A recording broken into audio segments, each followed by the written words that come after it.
just before we do the episode about the episodes. Well, I'll go ahead and start recording so that we can capture this discussion that we've been having before we started recording that is about the topic that we are going to be talking about in this episode. That's the danger. Just finding that right moment to hit record. If we did a cold open, it would be a lot easier, but we don't. We instead have our theme music.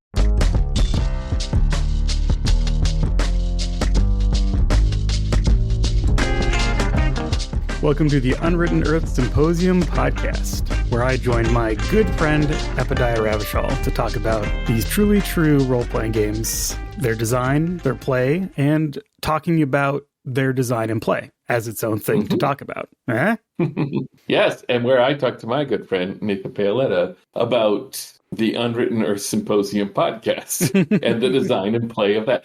Folks, this is the meta episode. This is the meta episode. We'll leave it to the listener to decide how many metas, how many levels, how many walls are being broken, I suppose. So our agenda for today is that we realized that this recording is happening just about a year after, not the recording of our first episode, but the release of our first Unwritten Earths episode. Right. And then this episode is not going to release for another couple weeks. So it is in real time. We're about a month later than our year anniversary as you listen to it. But whatever. Yeah, we have at least a year's experience at this now. As you can hear. And also, we're getting towards the end of the calendar year, which is always a time, at least for me, of starting to do a little reflection on how things have been going and thinking about what's next. So we're going to talk about the show on the show. Bear with us. We do have a plan for a topic to come out of that. So stay tuned or read the show description. I mean, either. Yeah.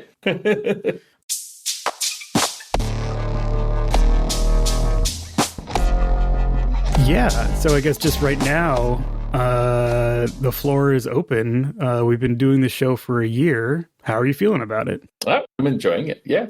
All right. It was a good episode. Good talk. Did we decide a game yet? No, I think it's good. Wow. My voice went up at the end of the good there as if I was. That's good. It's really good. It's good. It's whatever. We don't need to keep talking about it. No, it was like, it's not that I had doubts about this. We'd, done our Rockford Files podcast as one does. As a lead up to any podcast, you should do at least 8 years of the Rockford Files. That's straight up just from the manual. But we didn't have the structure, right? And in the beginning, we probably over-designed our podcast a bit. We created a handful of segments and skits, of which I think we mainly just used homework, but we used it well. Like, I think homework was very, I found it very fruitful. I think it, it's hard to tell. Okay, so one of the questions is, what are our goals, right? We have a number of them, I think. I think number one, the top goal, and you can correct me if I'm wrong, is what we stated at the beginning of the episode, just talking with good friends about game design. Yeah. Right? Like, and check. A+. Like, we did it. A+, no notes. Yeah, for sure. I think I think this might be in our earliest episode where we kind of talk about, like, here's our design of the podcast, and this is going to change as we get into it. I think that has held up to be true, which is we had a design for the podcast, and it has changed as we have done it. One benefit of having done this kind of, not only this kind of thing before, like a podcast, but also being in a long-term creative, job where you come up with things and then you execute on them, or not, right? Part of that is the discovery of, like, can I do this, or what's the shape of it, or whatever. But I think one thing that does come with experience is knowing how this process is going to work without that being connected to the quality or the nature of the outcome, right? Right. Yeah. We know when we start something like this that what we think it is at the beginning is not going to be what it is at the end, because that's the point. The process is discovering the shape of the thing. And I think that's something I try to, like, if I'm talking to people who are, starting their game design journey, right, or are working on their first thing, or are coming into any creative world from one that's more procedural and less like about that discovery. I feel like that's like the only good advice I can give people is like, just be ready for the process to change what you're doing. Like, that's part of what you are doing. I can't tell you how to do it necessarily, or what to do. Like, how do you design a game? It's like, well, first you start designing a game, and then you figure it out as you go. But being prepared for that change to occur as you work on it is a benefit of experience that I think we both came into this with, like, yeah, that's going to happen. And being comfortable with that makes it like a fun part of the process. Yeah. There's I had a good discussion last week. So last week I was at the Conj, which is a non-gaming convention. They have those. This one was a convention around the programming language Clojure. It'll be in the show notes. I'm not going to try and spell it for you. But there I ran into someone who I knew from gaming circles. Like you see someone in a different context and you're trying to place how you know them, right? Like it was, but we were talking a little bit about programming. I'm very new to programming. He's very experienced at programming.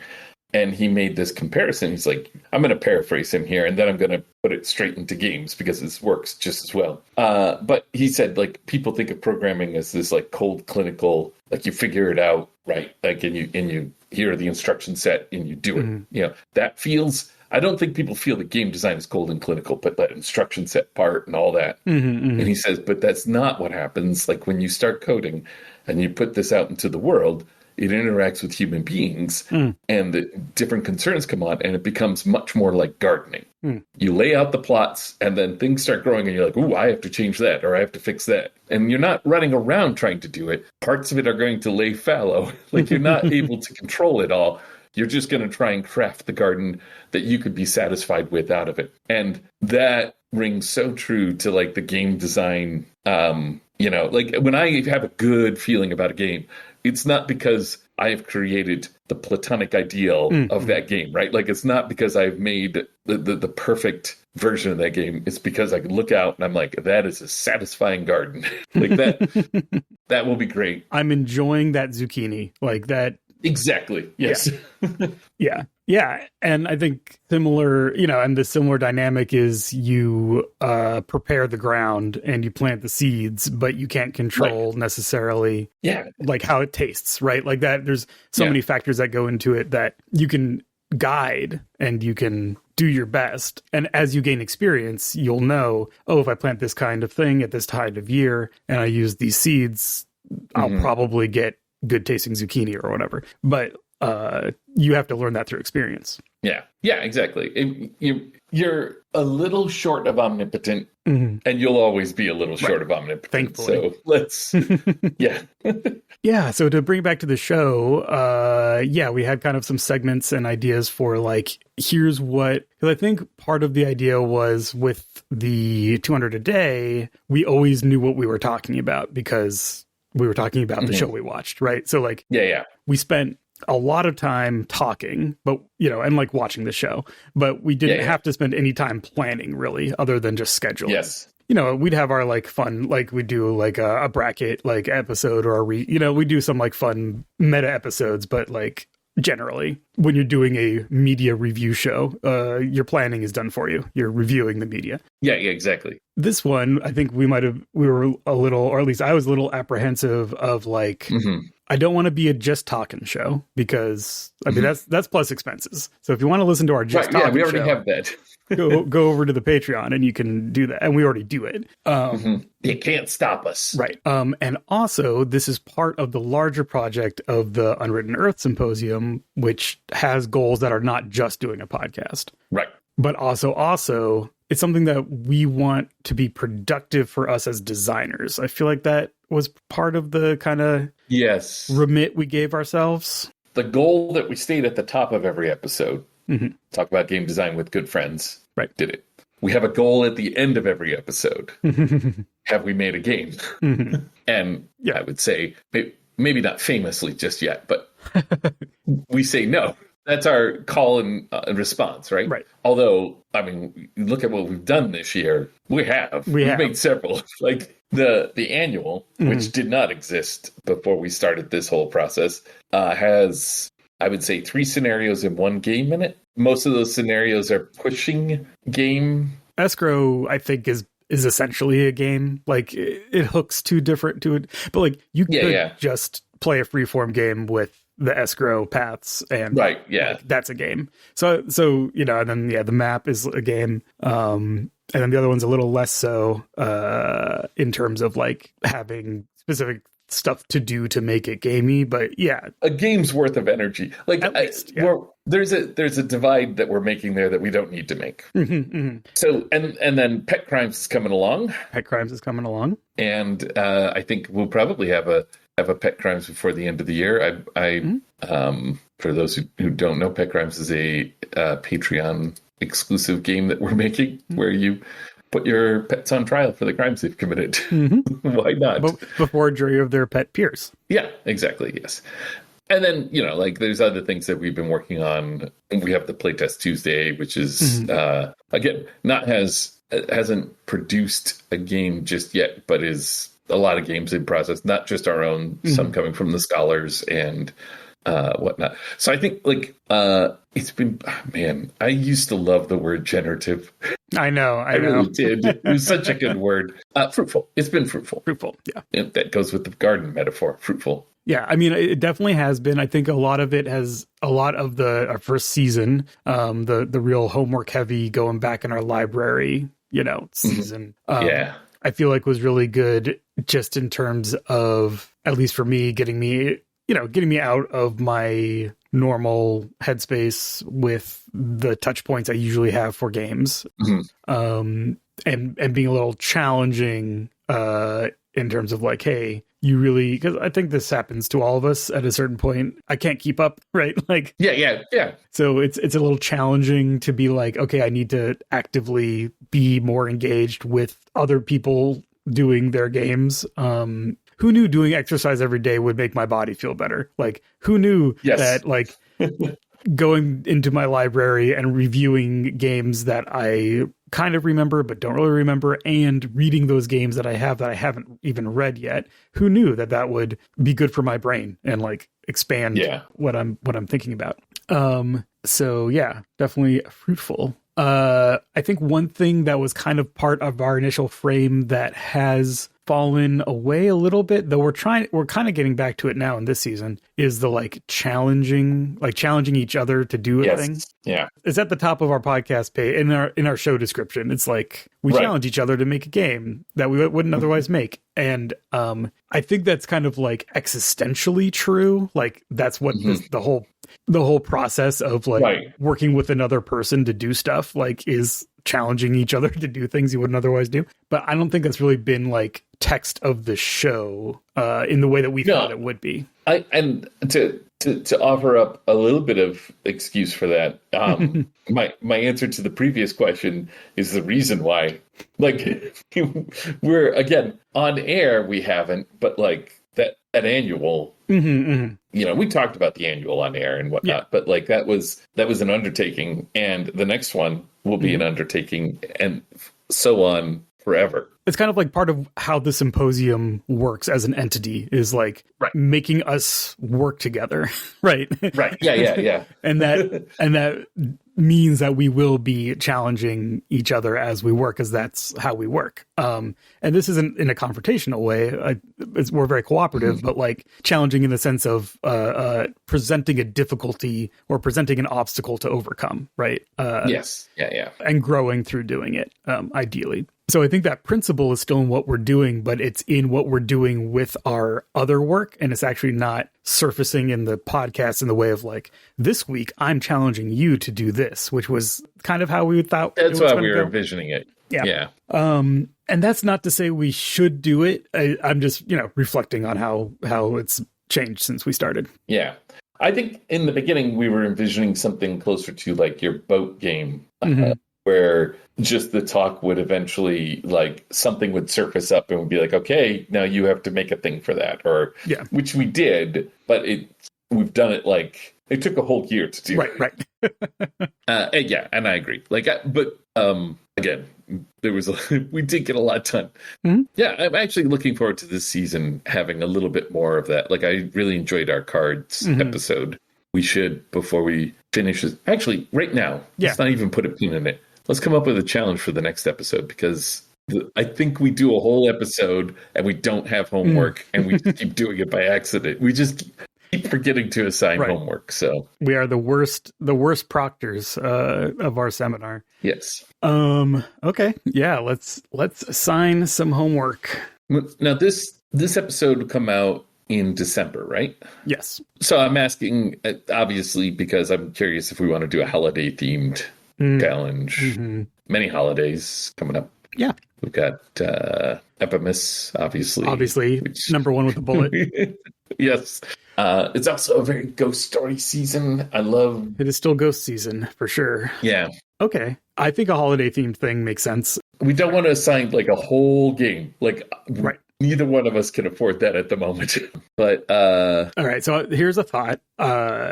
Also still hooking into some of the like working on games that have settings, which I'm still in that headspace. Right. I'm not sure if your game is you are, but I'm not sure how much like setting your game is entailing. The one with the cards? The one with the cards. Yeah, I haven't settled on a setting yet. But my thought is like, one big thing in world building is, holidays and rituals. So should we do like an in-world holiday that kind of speaks to some of the other design thoughts that we're having? It's a little vague to make sure it can fit. Or if you have a game that you could have holidays in that isn't that game, that's a different game, that would also be fine.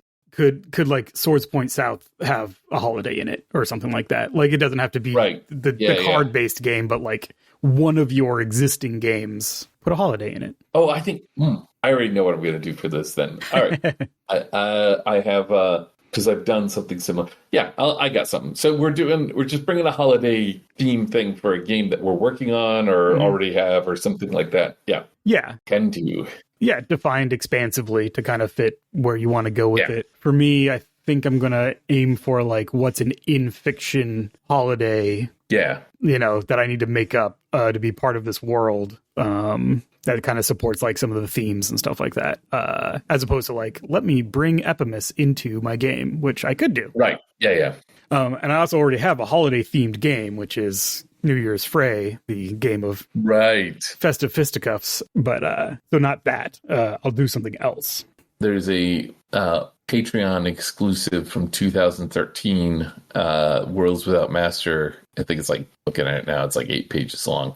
Mm-hmm. But mainly it's got a story from Vincent, but it also has a miscellany of 36 celebrations, rituals, and sacrifices bound by the seasons and celestial movements. Nice. So I've got 36 holidays to choose from here. Well, that's good. So your work is done. I'm done.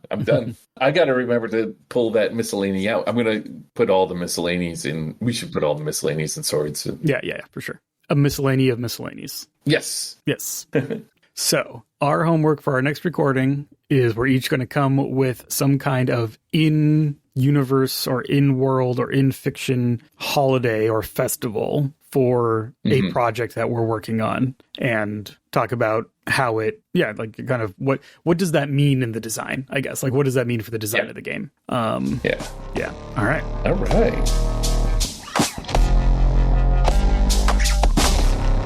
Oh, so one of the other goals, I think, let's be mercenary about this. No, let's not be mercenary about this. Let's state this in the non-mercenary way, is to create community, right? Mm-hmm. I don't know, like, how vocal we were about this. I know that you and I in our discussions have been pretty open. Well, that's not open if it's just our secret discussions that we have. Well, but like, we have been mindfully trying to structure what we're doing so that we can both have like a community of like-minded people, but also so that we can get some financial support to continue doing what we're doing, right? Those two things go together. I think one of them comes with the other one. And I would say a good community that's driving the sleigh. And now I'm just in holiday mode. It doesn't matter. And it's what's being carried by the sleigh is the financial reward, right? We're like, that's the order in which we're making those decisions. But I think I've been really happy about her. Like, I have not been as active on the Discord as I thought I would be. I thought I would, because Discord's been fairly active. Lots of good things have been showing up. I just get to drop emojis when I enjoy what someone has to say. I don't have to comment on everything. I have been watching. I swear I've read everything that's been written in that Discord. I think so. It's been low traffic enough that I feel like I kind of see everything. I don't have a whole lot of Discord experience because until now I have been allergic to Discord. So I had to really force myself to get used to it. I think this is true for many designers, but also many people who are game runners, like people who love to run games and GM games. The social situation that I'm comfortable with is where I clearly know who is supposed to be doing what. Right. Yes. When I'm running the Discord, when it's my Discord, ours, but yours and mine, I know who's supposed to be running what. When I'm in someone else's space, I don't necessarily know that, and so I'm less comfortable. And that's just a me thing. But it's a cross section of people who are already our friends. And hello, thank you. Hello, hey. You're the best. Yes. People that we know from the games world that we may not know personally, but we've been in orbit. We know each other's work, or we've played their games, or they've played our games, and we're familiar with the name, right? And then we're getting to know you guys a little better through the Discord, which is also great. And then we have some people who have been coming in from I don't know how you find us, but it's awesome that you have. Yeah. and I think that's the most rewarding thing to see, because that's how growth happens, right? We need to as the symposium, right, as our business, we do need to grow. We're not in a position of we can just coast. We have growth mindset. We need to make things and we need to find new people to share them with. So when we have new people join the Discord, it's it's a very palpable this is someone has found us. Yes. And so we're just trying to make sure that space is welcome and available. The podcast is about game design, so we're kind of talking to fellow designers or people who are interested in designing a game or are working on a game. But we have plenty of other scholars who are not game designers but are talking about play, right?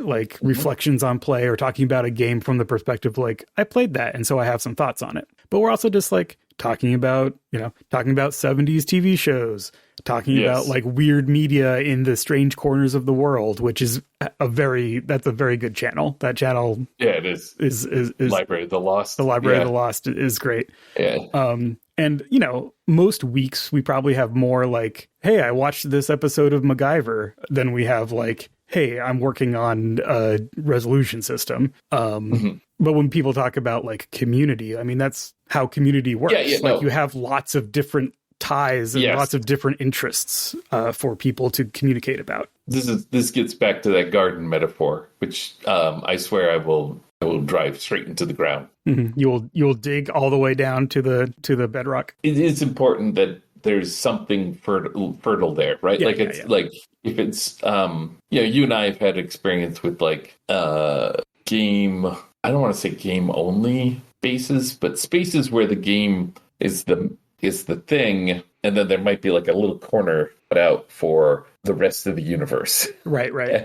And that is this distorted view of the world, one that I wholeheartedly endorse. But I think it works a little better the way we're doing it, which is a little it's a little more expansive. I said the way we're doing it as if we designed that, but it's organically has arisen from I really want to talk about this weird show. Yeah. Well, and that's the our design of it, because we did think about it and how are we going to structure the Discord and everything. And I think the fundamental part of it is keep things in the general chat until there is a critical mass of people talking about a different thing, and then we can make a channel for it, and let the conversation drive the categorization rather than have 30 channels for things and then have none of them have any traffic. Yeah. And, we may even be we may have like one too many. I'm not sure if that's actually true, but like we don't need to make one very often. We've got like a workshop and a playground, and it's like I'm not sure which is what. And when your work is play, right, your play is work, and that's the hell that we've invited into our lives. Right. So but that's been, I think, again, in terms of giving ourselves a framework from the beginning, and we see how it goes, and like that's been good. Another aspect of that is the Patreon. Thank you to all of our Patreon scholars. So that's the financial side of it, right? Is the people who are giving us some money on Patreon, which we really appreciate. Yes, and is not a 1-to-1. Not all of the Patreon scholars are in the Discord. Right. FYI, if you're in the Discord and you're wondering why some people have purple names, those are patrons. And then Eppy and I have orange names because we're the provosts. And not every person in the Discord, is a patron. Is exactly what you were saying. Yeah. I was just gonna you don't have to be a patron to join the Discord. No, it's just that's one little fun thing is that if you are a patron and you connect it to Discord, your name turns purple in our Discord. That's all. And at some point, if Pet Crimes starts to grow and we need a more dedicated space to talk about that might become a patron only channel in Discord, right? Because that would make sense because Pet Crimes, at least for now, is for patrons.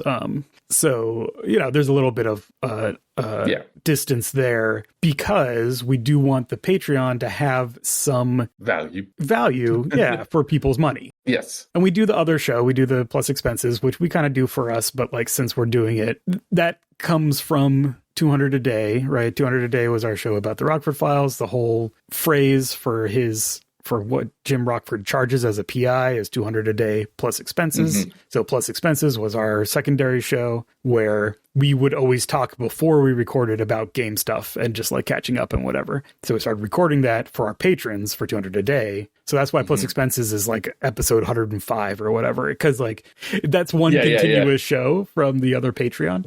But, not everyone wants to hear about our lives. They just want game stuff. So we're also making a game that is for patrons, and that's Pet Crimes. And also, you get our other stuff like the annual you get as a patron without having to pick it up separately, etc. Yeah. Not to shill the Patreon, but this is kind of part of that conversation of community and financial return. Right. They are intertwined because this is the world we live in.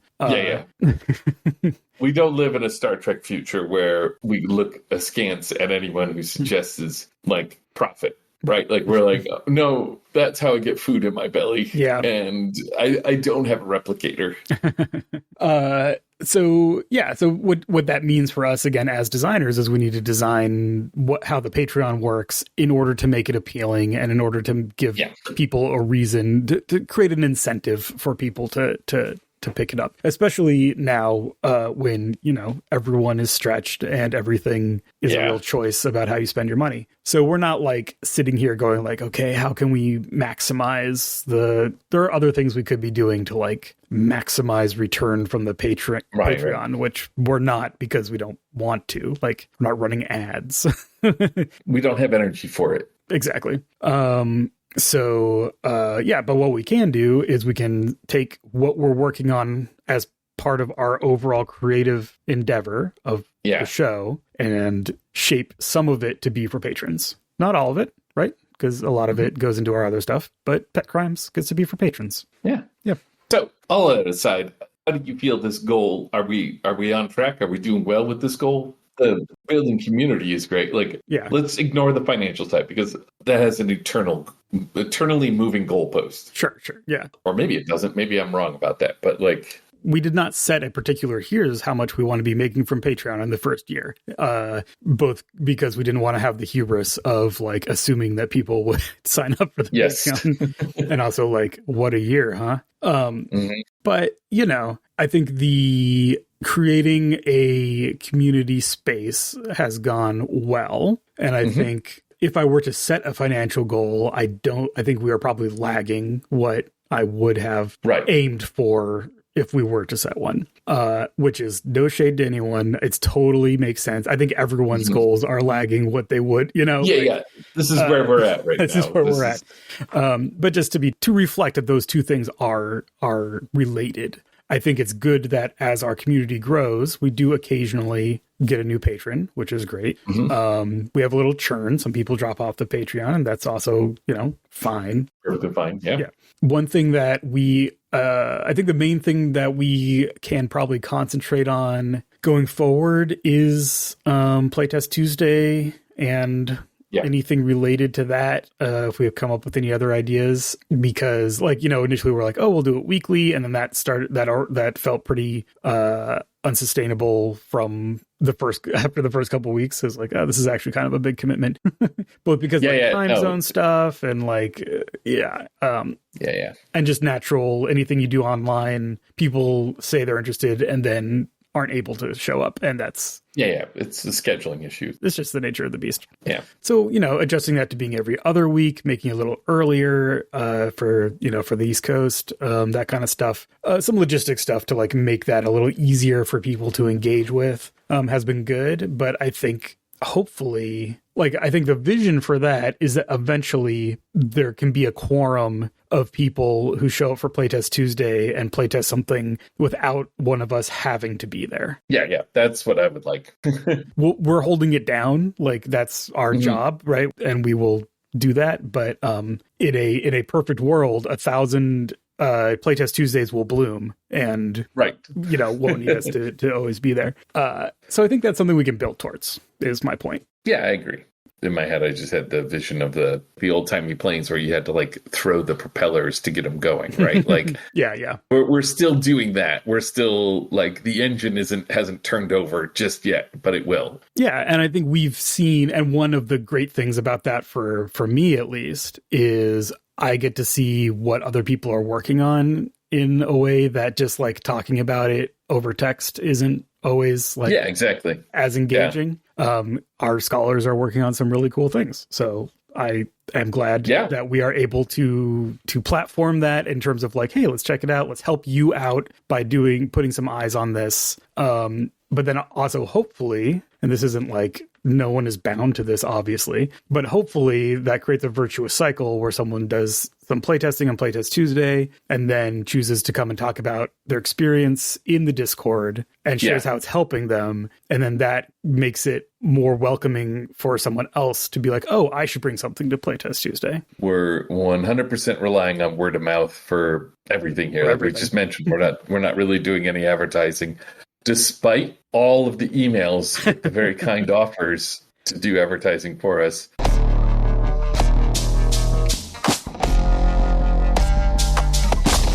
That's a bunch of kind of reflection on our first year of the show. And so the thing that we can that leads me to want to talk about for the remainder of our time here is the idea of soliciting and gathering feedback on your game. Yeah. Specifically that you've run. So this is kind of in the context of, again, it's so speaking of Playtest Tuesday, in the context of playtesting often, but also just playing a game where you're going to be playing with the same people over time. So you can gather some feedback on how it's going, if you're the person facilitating or GMing or whatever, or in charge of the social situation, you can use these tools. But I don't think we wanted to do this let's do this for our own show. That felt a little rigid for what we actually wanted to talk about. It's not nearly as entertaining either. This is work. Right. What we're about to talk about here. What you're about to do here is not necessarily the fun bit of what we're doing, right? Feedback,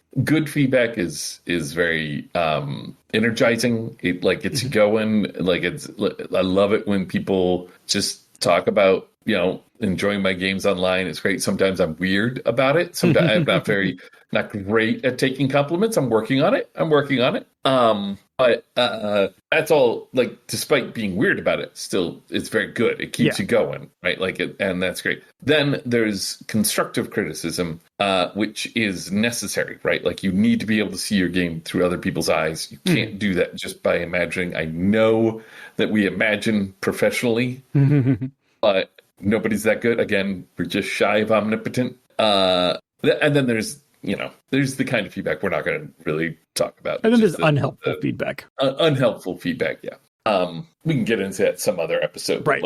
Let's stick to those first two. We'll have a complaining episode where we just talk about that kind of stuff. But no, but taking constructive feedback can be that requires labor on your part. You need to even if it's good feedback, it requires some sort of labor on your part. But we'll talk about that, I guess. Yeah, so this is a little bit of a follow-up to our playtesting episode where we mentioned a couple of these things in context of, like, you're doing a playtest or you're trying out something that isn't released yet, and then at the end of the session, there's, like, a conversation about it. So I guess, how do you do your best to make sure that feedback is constructive, right? Yeah. And also, I think there's an element of who's the feedback for, which comes into all of these. So I just did kind of a roundup of tools that either I have seen used, that I have used, or that I have heard of. And I was like, I should probably know a little more about this. So I'll just run through these quickly. I think the main two that people, probably are familiar with from the last, 10 years of game stuff. Roses and Thorns and Stars and Wishes as a evolution of Roses and Thorns. There's also stuff like Aftercare. This is for games that are more emotional, have more bleed, that are part of the design. An element of Aftercare, of de-rolling, that kind of stuff, which I don't think is really what I'm talking about here, but I do want to mention it as that is also a thing you do after a game, and part of that will give you feedback about how that game went. And I also found a couple debriefing tools. One that's called Brief Debrief. That's a little structure for having a more conversational debrief. And then a acronymed tool called the EARS Debrief, where those stand for Explain, Agenda, Reflect, Support. So that's kind of a little more structured thing. That's my quick survey of things. I'm most familiar with Roses and Thorns and Stars and Wishes. Yeah, me too. I am familiar with them, but I'm not. If we were doing a play test, some people had gathered some people together and they said, "Hey, it's time for some Roses and Thorns" at the end of it. I would kind of know what I would have to do, but I don't know what the best practices for any of these are. I mean, I have a problem giving feedback about games, which is that I often encounter games where I'm I am not the audience, and I would like to remove myself from the feedback cycle. Right. It's not that I don't enjoy the game or anything like that. I literally do not want to change how this game is going to evolve, because you should not be making it for me. Right. Independent of my experience with the game. Yes.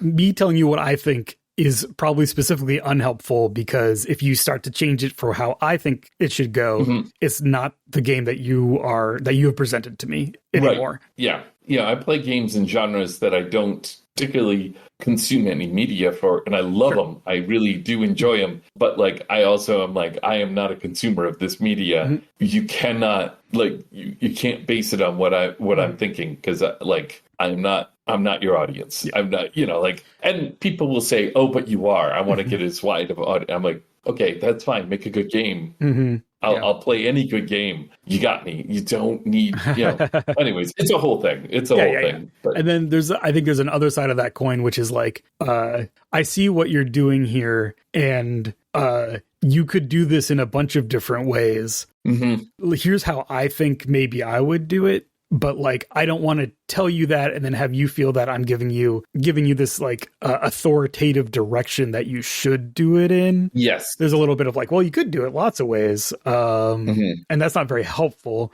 Having a context where where you're having a longer term conversation helps get through that stuff. Or if you know the person, right, it's easier to cut through that part of it. Because there's a lot of like interesting mechanics out there that I'm actually thinking of a recent playtest Tuesday, this very past Tuesday, where this is what I'm thinking of as well.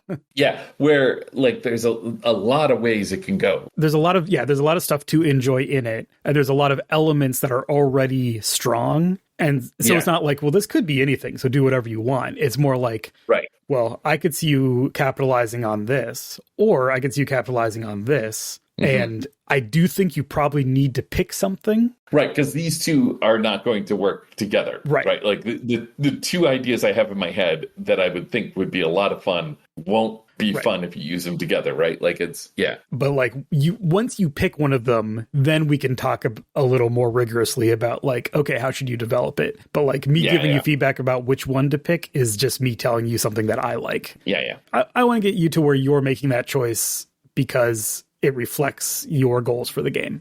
Anyway, this is all kind of higher level stuff over these feedback tools, which are a little more about like, okay, let's talk about what happened in this session of play. Yeah. Which is why they come up in playtesting, where it's like, all right, I'm sitting down, I'm rolling this out. Okay, now let's talk about it. And instead of just having a wide-ranging conversation, which often can turn into people talking about the thing that they like that isn't actually what you're doing, et cetera. Or holding on to a thing that they think needs being fixed. Right. Like trying to convince you that that's, because it's very important if somebody like, it's like, hey, I think this needs to work this way or whatever. Okay, you've been hurt. Right. We got to move on. We can't keep talking about that. That's a whole nother thing. So that's what this stuff helps with. So Roses and Thorns, which comes from like team building, as far as I can tell, like team building exercises and like workshops and stuff like that. I've experienced it only as an oral tradition of people doing it at a table. But it's just simply, you've played your game. Let's go ahead and do Roses and Thorns. Roses is tell me something, usually like a specific, like tell me one thing or maybe like two things, a small handful at most of things that went well in the game, something that you'd like to see more of, something that really stood out to you in a positive way. What part of the game did you like the most? Whether that's a mechanic, whether that's a moment, whether that's an interaction, etc. You have the field open to Roses, and then you have the field open to Thorns, which is something that could be improved upon, something that kind of stood out in in a negative way, in a way that made you go, like you just poked yourself on a thorn. So like opportunities for improvement, kind of a response to what do you think we should have done differently, or what would you have done differently in retrospect in this game.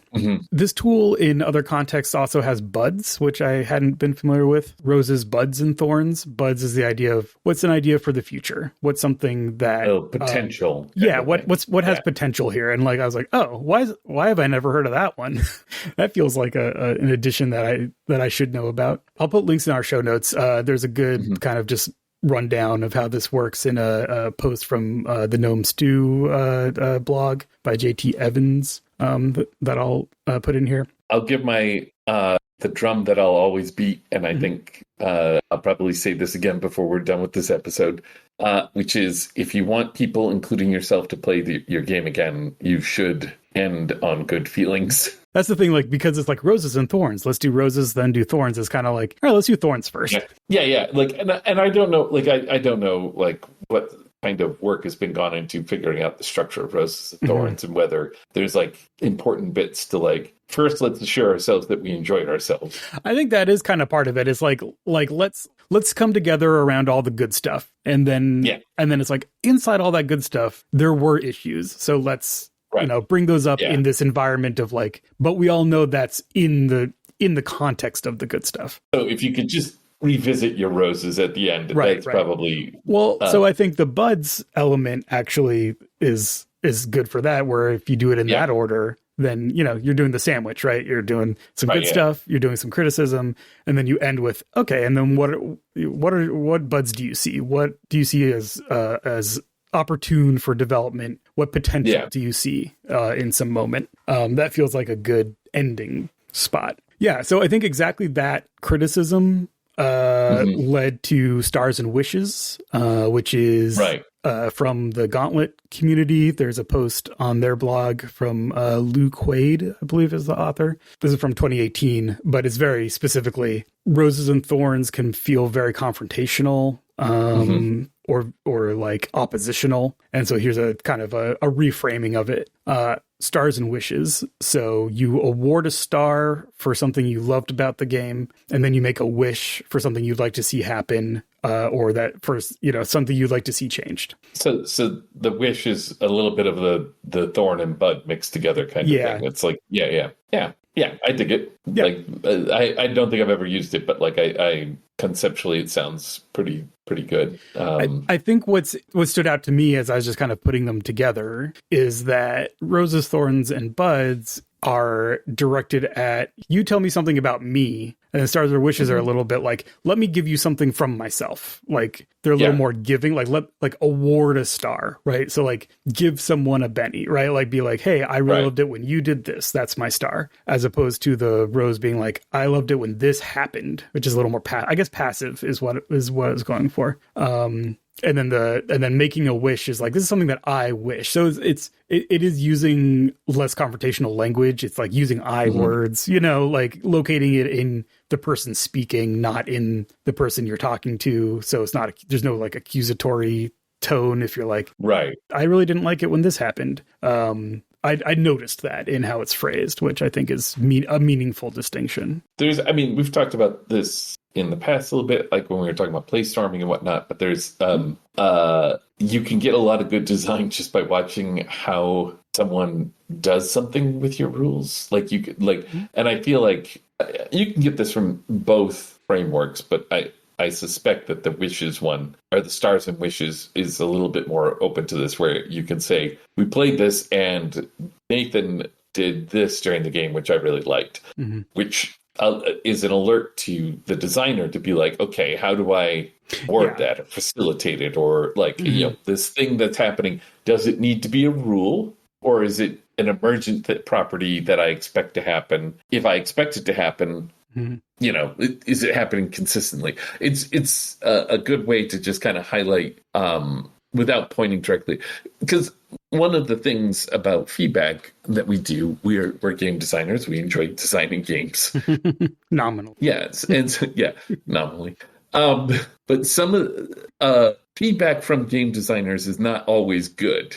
You're playing with people. It depends on where you are and what's happening, right? Like all of that, this is all very conditional. But somebody might be offering you something design-wise that doesn't really address what the problem is that they're having, but they think it does, right? Like, and I don't want to characterize them as ignorant or not knowing what they're doing or anything like that. It's just nobody's going to know your game as well as you. That's just a fair thing. So what you want to do is you want to kind of draw out from them why. Like if somebody's offering you a thorn or a wish or something like that, it's all, just kind of ask a few questions. Like, okay, so what made you pull you in that direction? Like what is it that you're looking for there, or what caused that, so that you can, maybe they are offering the right answer. That is perfectly valid. Like that can happen, but I think you want to know if they are. You want to have a better understanding of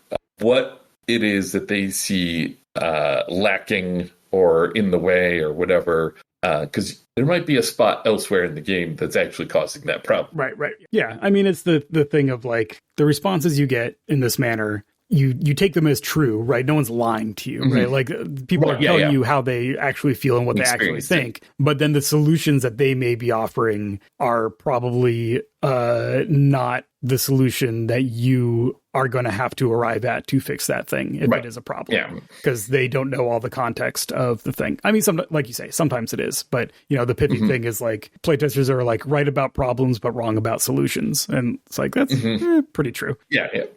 So I guess this gets to some of this more conversational debrief tools. This is on Itch. I will link it in the show notes by W.H. Arthur, and it's just called Brief Debrief. And it's essentially a note card worth of structure to put in front of you at the end of your session so that you mindfully guide the discussion. Thank everyone for the game. As part of it is also a little bit of bleed management and de-rolling. So it's like, let each other know that we're no longer characters we played, have everyone reintroduce themselves with their real name, ask everyone how they feel about the game, mentioning 1 or 2 moments that stuck with them, which can be positive or negative, and be supportive of one another when sharing. Actually, I think this is pretty important. Sometimes it takes a while for someone to process their emotions, and they may not be able to describe, the language here is describe what is distressing them until later on. But I think reading that as sometimes it takes a while to process the experience, and I did not like this part of it. Why not? I don't know. Right? Like, I think that is a legitimate part of the feedback debrief where you can be like, okay, do you want to explore that, or should we move on? And if something else in the conversation unlocks this for you, we'll come back to this. But like, you still want to take that note of like, this didn't work for me.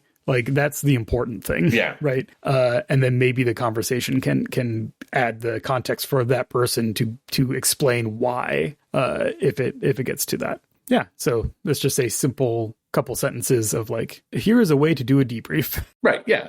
Yeah. I think it's a good encapsulation of a more conversational, let's go around, give me 1 or 2 things that stuck with you, positive or negative, and let's talk about it. Yeah. And then I found, so there's this post by Black Armada, which is a pair of designers over in the UK. Disclosure, I have done a lot of layout work for Becky and Josh. They do Lovecraft-esque and a number of other very neat games. Wreck This Deck is pretty cool. Anyway, they have a blog. They post lots of game running and game advice kind of stuff. So this post is kind of going through the same thing of like, here, like roses and thorns, stars and wishes, these all exist. And then here's another framework that I think they came up with, or at least they put words to, which is this EARS debrief. The acronym EARS standing for Explain, Agenda, Reflect, Support. So explain, what is this debrief going to cover? Actually, this is very like designy, right? Like you end the game and you're like, okay, let's have some feedback. And here's what I'm looking for, right? And then agenda, everyone names a thing that they would like to talk about. So you do that all up front in round, and then reflect. Each person talks through their thing without interrupting or having it be a discussion, more here's what I'm thinking about my thing. And then support, and that's more responses in a supportive way of, talking through the implications of their reflection. This breaks the idea of like, here's a good thing, here's a bad thing, like breaks that up, and it's more all right, here's what I'm interested in getting out of this conversation. I want to know how you all felt about the relationships that your characters built in play, or something like that, right? And then everyone can take a moment to be like, all right, well, here's what I want to talk about in that context. And then you talk about it, and then that it evolves into discussion with the support pillar there. But I thought that was something that I could use. Yeah. It's very structured, so we like that. Yeah. There's also that too. Like when it comes to feedback, like just knowing, I can see a lot of these tools at different points in the design process, right? Like, and for different audiences, like if you're just running it at cons, you're about done or whatever. You do want to hear if there's been any issues or anything like that, but you don't want to like. You don't want to force someone to come up with an issue. Yeah, I think that's a good like stars and wishes, right? It's like, all right, we ran through the thing. We have 10 minutes left in the slot. Let's do some stars and wishes, just get a little bit of like closure on the session and a little bit and surface anything that anyone is thinking about. Yeah. There's a few games that I've played where the in the game rules themselves, like outside of the design, because the designer's not there to hear it. They're like, hey, let's talk. These are usually GM'd games, although it doesn't have to be, actually. But anyways, let's talk about what we liked, what we didn't like, and what we can improve for next time, whatever. And I think that's I do like that, but also I have the same caveats, right? Like if you're doing an ongoing game, you don't want each session to end with, all right, and then what can we fix? Right. Sure. Because then if you don't fix it by next time, or people are just like, this will never get fixed. We'll never have a perfect game. That's not your goal. Like you're I hope it's not your goal. Please, if that is your goal, please reassess. Yeah. Just reassess.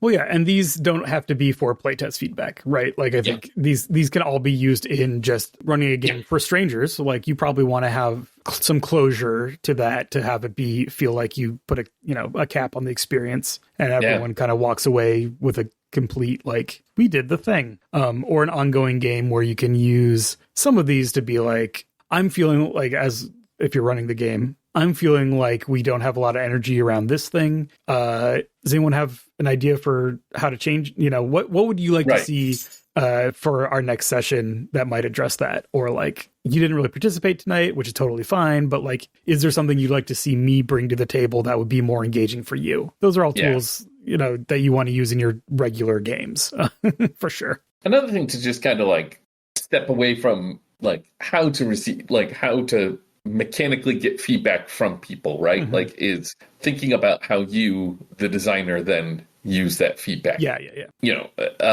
First of all, keep in mind who you're designing the game for. Like I was kind of talking about that before. Sometimes I'm not the audience, but also like, if you're designing a game for you, just keep that in mind when people who aren't you give you feedback. Like we were just saying before, if you have like I shouldn't say good, if you've got a bit that like really invites people to design off of it, right? Like something in there that everyone's like, oh, I want to take that and do a thing with it. Like, or I want to like, I want it to work this way. I want it to work that way. I wanted to do this thing or whatever. That's good. Like that's good stuff. Like I enjoy that. Like that's the kind of game that I enjoy. But that also is going to invite a lot of feedback, a lot of opinions about what should actually be done with that. Sure. And you need to like firewall those a little. Like you need to be like, those are other, like, don't take on other people's opinions and just keep changing it. Like you need to like really sit and think about it. And I think that's the key, is that the point of all this is to be constructive. And if you're changing things all the time based on feedback you're getting, that's not really constructive. That's a cycle of like of construction and destruction over and over. And it's not actually like building anything. So I think maybe that can be a sign of either, and this is in my experience, either something about the game is just not there. And because I don't have a real good handle on it, or I don't have a vision for it, anytime I hear something about it, I'm like, yeah, I guess. And it never really grows from there. Or I mean, it could be a very good sign that you have a thing that people want to hack. And, when there's been some successes in our industry based on that alone, right? Like we've seen that. Something else I was going to say, and now it's lost in the garden. Who can say? We can all get lost in the garden from time to time. Maybe this is, as I apparently am incapable of remembering the points I was going to make, maybe this is a good time to start wrapping up. But yeah, we very specifically were like, we're not going to do like roses and thorns for our own podcast. That's not probably not helpful for us. But no. to zoom out a little bit again, the idea of giving yourself some space to reflect on your thing from the level of, what were my goals at the beginning? What have I learned as I've done it? And where am I at right now? Getting some of this feedback during that process, that's probably going to affect the next iteration of it, right? But there's an element of standing back and being like, all right, is this on track? Right. Yeah, that can go either way. You could be like, this feedback is really interesting, but it doesn't serve my goals. So I'm only gonna, it's another data point. I'm not gonna pursue it too directly. Or you could be like, oh, this feedback has changed how I look at the game. I would like to abandon some goals. Right. It's your game. Legit, yeah. Just do it. Yeah. I'm speaking kind of personally, sometimes I run into that, right? Like I run into like where I'm like, oh, but this doesn't, I really like what they're saying and I really like where this is going, but it doesn't match what I was trying to design. Okay, you've got a new game then. It's a great problem. It's a great problem. I love the game that they're talking about. It's not this game, but I do like that game. we do, I think, like this podcast. So yes, I agree. I don't know. Should we keep doing it? What do you think? I mean, I don't know what else to do. Much as with my entire working career, at this point, I don't know what else to do. So I do have to keep doing this. Yes. But hopefully there's some of those, again, those tools will all be linked in the show notes. And if you're not familiar with any of them, hopefully there'll be something in there that you can use for your own purposes for your projects. All right, let's wrap it up. Yeah. The Unwritten Earth Symposium podcast is by us, Go Us. Our music is by Will Yobst. Find Will at goodluckpress.co. Find all of our links to all of the things at unwrittenearths.com. If you go to our Patreon at patreon.com/unwrittenearths, not only do you get the other bi-weekly or fortnightly, if you will, show that we talked about, plus expenses, you also get pet crimes. So you can see our online tools for playing it as they develop, and we welcome your feedback on what we have there, both the text and the tools. So if you want to either prosecute or defend your pet hamster who knocked over the bag of rice onto the floor, causing their parent to slip and fall and break their arm, and now they're on trial, you know, you could do something like that. That's what we're talking about. Those are the kinds of crimes. Yeah. Your cat who stole your favorite underwear out of the laundry and you found it shredded in the yard. That is a pet crime, and it is going to be prosecuted and defended. All right, fine. Eppy, have we made a game yet? No. No. All right, well, let's go into our next year with open hearts and open minds. Closed eyes. Yeah, open hearts, closed eyes, can't lose. That's what they say, right?